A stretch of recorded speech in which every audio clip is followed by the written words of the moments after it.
Joseph Capelli, our hero, the last Sentinel, lives in Haven, Oklahoma with his family, and their primary strategy for surviving the occupation of the Chimera is to hide, to stay hidden, to avoid contact. And unfortunately, during the course of this level, you'll see that you've been found out. A Chimeran terraformer, which is this massive beam from the sky, is descending upon the town. So the winds are whipping. It's so massive it creates its own weather patterns. And you will see a lot of wind and experience the whipping nature of that as the terraformer descends.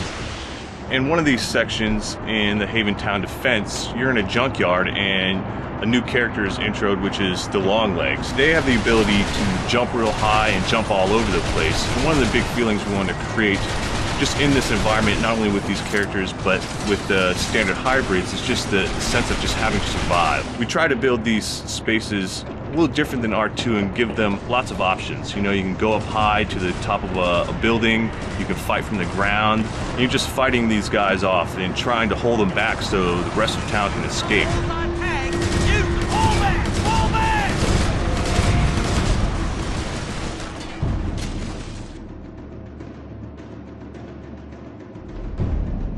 Beginning of the game, this is really the Wizard of Oz setup. This is the hurricane happening. They're just chasing you back to the center of town. You're fighting them off, and they're bringing in more drop ships, and it's just like the whole Chimeran force is just coming down on the player right then and there. You have a certain gaming paradigm involved when you're fighting those hybrids.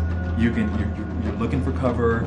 You're trying to move from cover to cover to shoot these things that are trying to pin you down. This is the complete opposite of having to deal with the Hulk.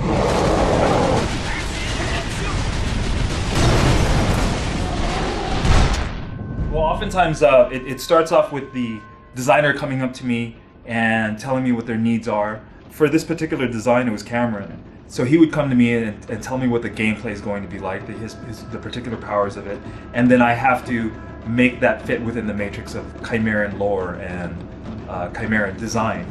So I did the initial drawings, and I did a bunch of different heads, some way more alien, much more original, much stranger. But the stranger ones weren't working because it didn't feel like part of the Chimeran ecology. So I had to dial it back to what we had essentially, which is a giant Chimeran gorilla. In this case, his particular heat stacks were actually located on his chest and on his shoulders. And so that's why, you know, when he overheat, he rips it off, showcasing like the damages that was done underneath. And it's one of those characters that he changes state from, like, you know, goes on all fours, climbing on things and stuff like that, which is pretty cool. Not only did we want him smashing through the environment, a lot of his attacks are like fire-based air fuel attacks. So he has an air fuel grenade that he can launch out. He can run and stand on top of buildings and fire a barrage of air fuel grenades out. If you get close to him, he'll do a double fist, like smash into the ground and create a big area of effect fire blast. If the player gets close to the Hulk too, and like gets punched by the Hulk, you can get knocked into walls, into cars, and all kinds of stuff. So we really want to make this guy up-in-your-face visceral more than a lot of the other characters that fight it ranged. This fight in Haven is from sort of the opening level of the game, and it really sets the tone for you in this world. That is, it's dangerous. You're vastly outnumbered, and there's never really an opportunity to feel safe.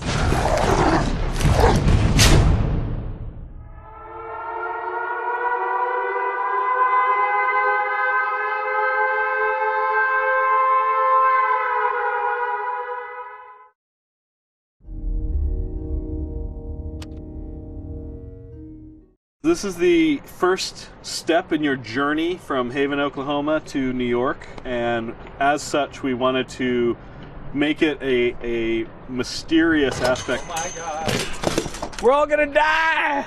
Start over.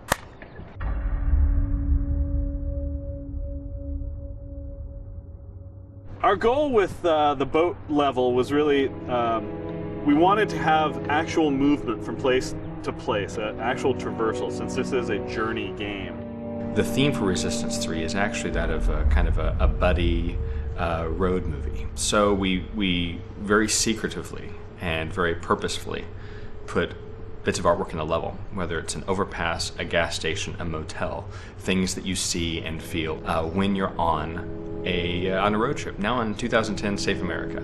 And our goal was to make this, since it's the beginning of the journey, make it really mysterious and kind of take the player through a ride where they would experience kind of environmental storytelling to a level that we really can't do when players are just running through. Look, Joseph, straight ahead. The boat level in Resistance 3 has a couple of responsibilities. The responsibility of describing the spaces between the more static levels that you visit. And so after they leave Haven, they come across a boat and they start traveling on a river, and they run into kind of the Mississippi, and they run into this town. Oddly enough, there is a town that would be great if it was underwater named Venice, right next to the mighty Mississippi. So this wonderful little town named Venice. We actually thought about naming this town to Venice, but we thought that'd be too bad of a joke, but it matches perfectly. It's Wrightsburg, Missouri, which is a made-up town. It's definitely a change of pace because you've just gotten out of levels where it's crazy, intense combat, so it's like, take a breather and like give you time to take in the surroundings. So this is your first time out of Haven, sort of seeing what the states look like after, Chimeran occupation. It's based a little bit on Louisville because of just all the reference I took from there. In the Resistance 3 boat level, we actually have this huge climactic bridge crunching sequence that was kind of a technical challenge. We wanted to make sure the bridges felt right, looked right. So she went on location and took some pretty fantastic pictures of the underside of this famous bridge where she's from. The environmental storytelling was really important to us. Right off the bat, Craig Goodman, one of our environment leads, really took charge and just started coming up with this elaborate backstory about this town that had been evacuated. We also wanted you to feel lost and sad because we are in a ruined America. And the most optimistic moment in a year is just before Christmas. Because it really sort of ties it back to like humanity and the sense of humanity and what was once normal and is now like overrun. And you pick up on this as you go through the town, and it has a lot of character. And there is something there. You can feel this kind of history. One of the really cool things about this backstory is the fact that it resonates and kind of supports the kind of meta story that R3 tells. And that is a group of survivors kind of following them on a almost day-to-day basis as they exist in this fallen apocalyptic world. And so that kind of story, that kind of feeling of this being a real place, really allowed us all to gel around and make decisions as the level progressed, and to make it feel like a home that people had lived in, and a home that is now lost.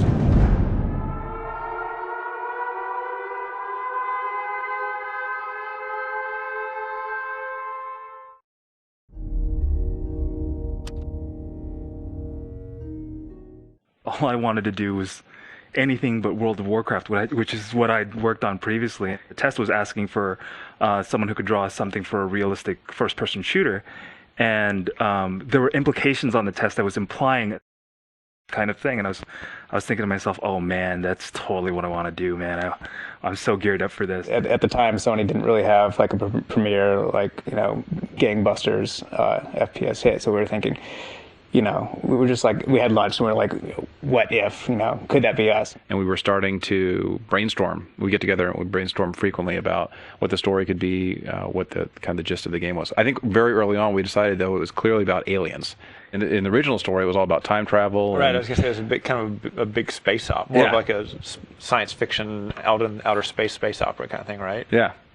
And there was this other game called Halo or something that seemed kind of similar at the time. That one was more of a romantic comedy, so I think we had a distinction. And that one scene from was kind of what inspired us from the beginning. With that one scene where like 1,000 enemies are coming over the sand dunes, and you're like, whoa, like what if you could do that in FPS? So that was, that's not a world or a hook or anything, but that was kind of like our idea of what if we could somehow kind of get that kind of quantity, that kind of there's that kind of spectacle into an FPS. A lot of people here at the company felt it wasn't grounded.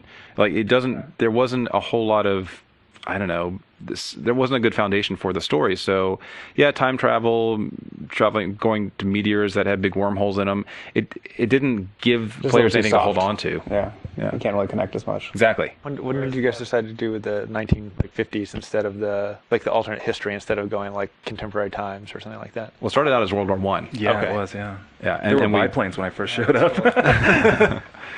And then I think we realized that it was going to be hard to sell that one too, because World War I is kind of an out there concept, and the weapons weren't as cool. The science fiction at the time, there wasn't any resistance in War of the Worlds. It was really by luck and by act of God that these guys won.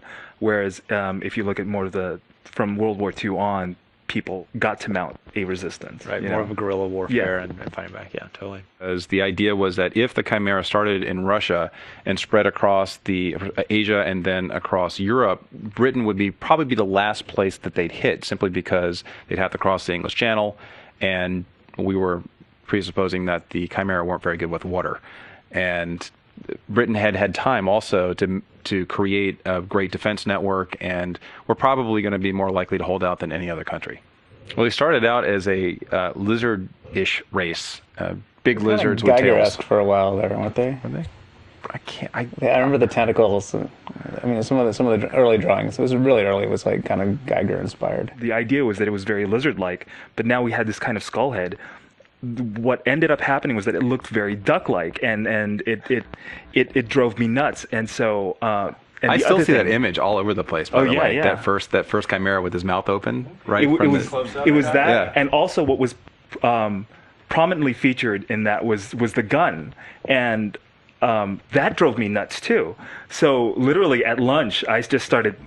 I took the Chimerian head and I started redrawing it, and then I took the gun and I totally redrew it and said, oh, could we rough it out? Maybe we could show it to Ted. Maybe we can at the next iteration, get this in. And that's how the carbine came out, and sort of the new Chimerian head. It was just me just frustrated at this image. I remember we did a ton of storyboards and the environment concept artist did some great sort of Top Gun looking aircraft carrier things that was, they're never going to see it. But our intention originally was to start the story on the aircraft carrier and explain how Hale starts off right before the invasion and has to navigate through the ship, learning about the background on the way, and then ends up getting into a VTOL and leaving.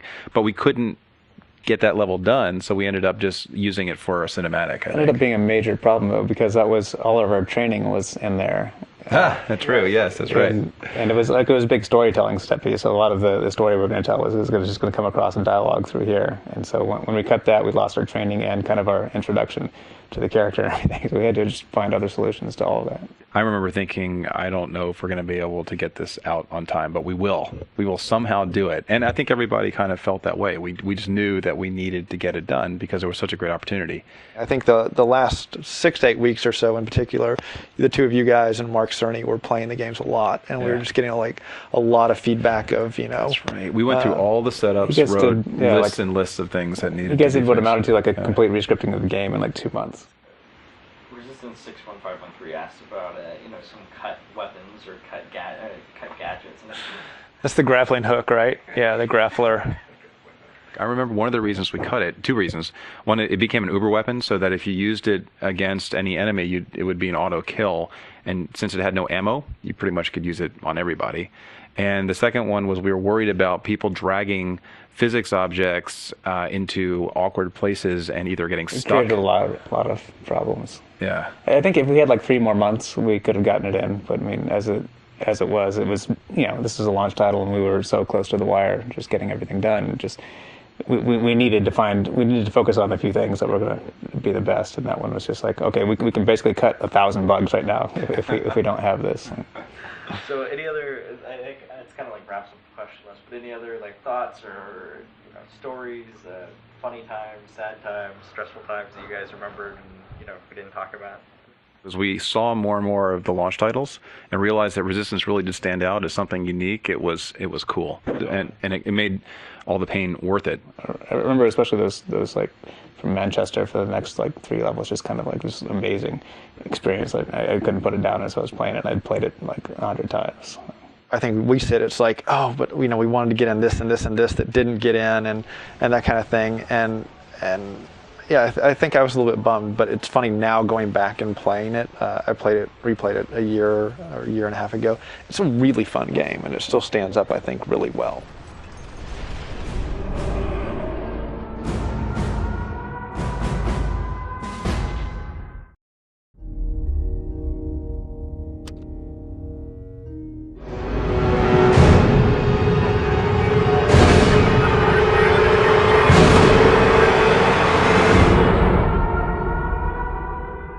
Welcome to a special episode of the Full Moon Show, where we're going to kind of go back and take a look at Resistance 2's development and talk about it now. Guys, this is now, a year, almost 2 years later after release. Let's kind of go back to the very beginning. When you were starting Resistance 2, what was the first thing that you knew you had to do with Resistance 2?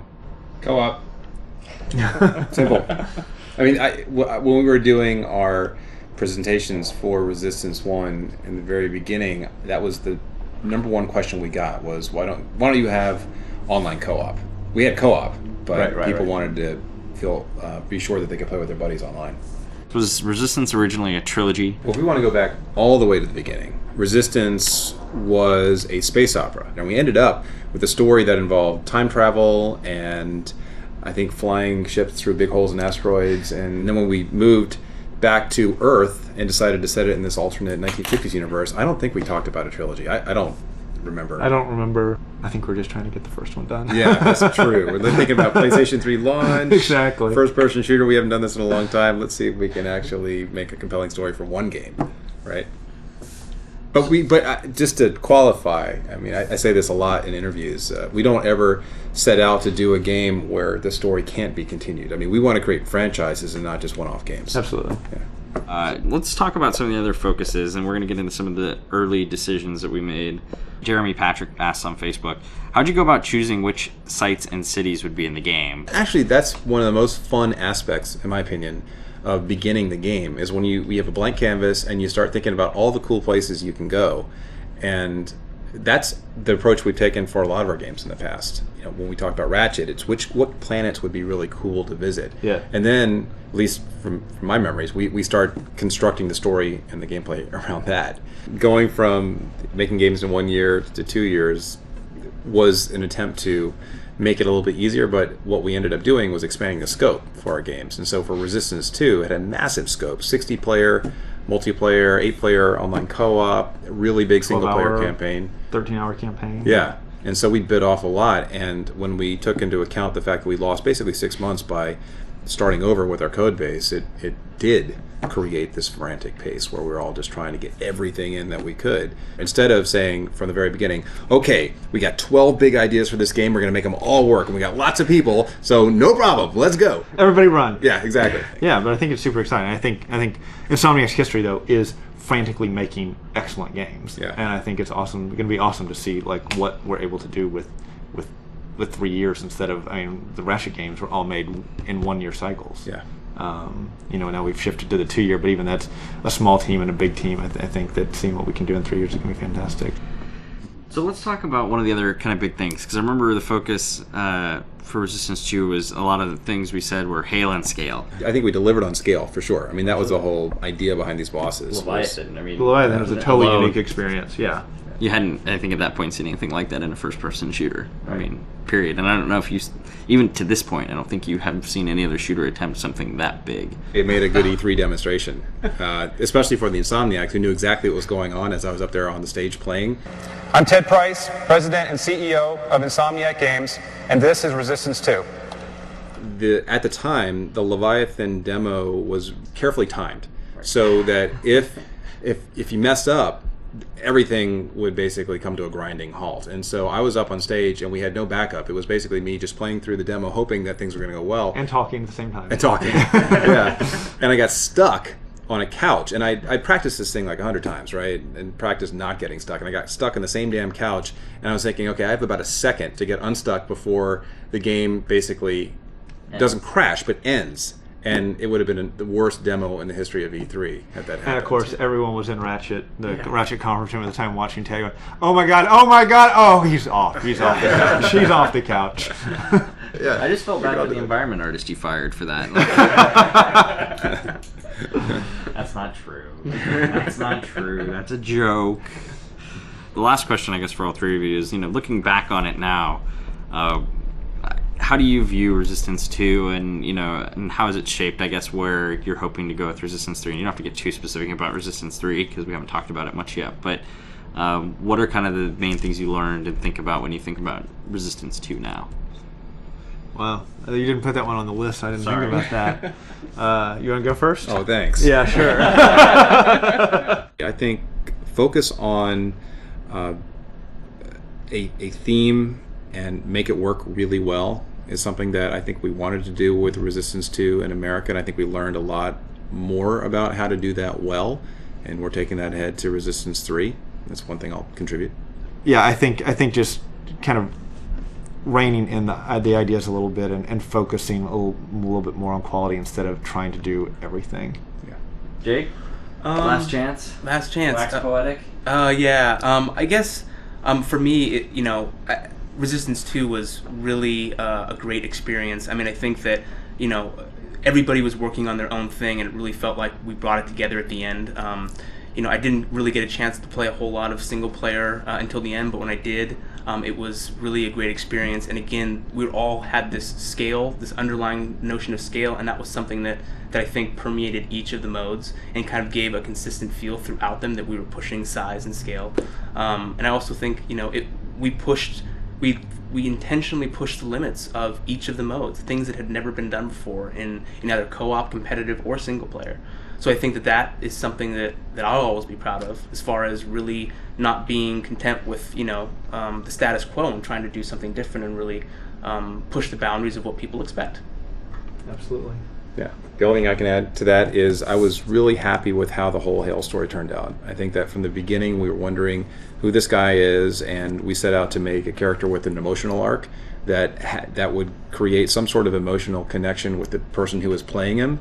And then we, of course, ripped that emotional connection out at the very end. But to me, it was fully realized. And I hope players appreciated it.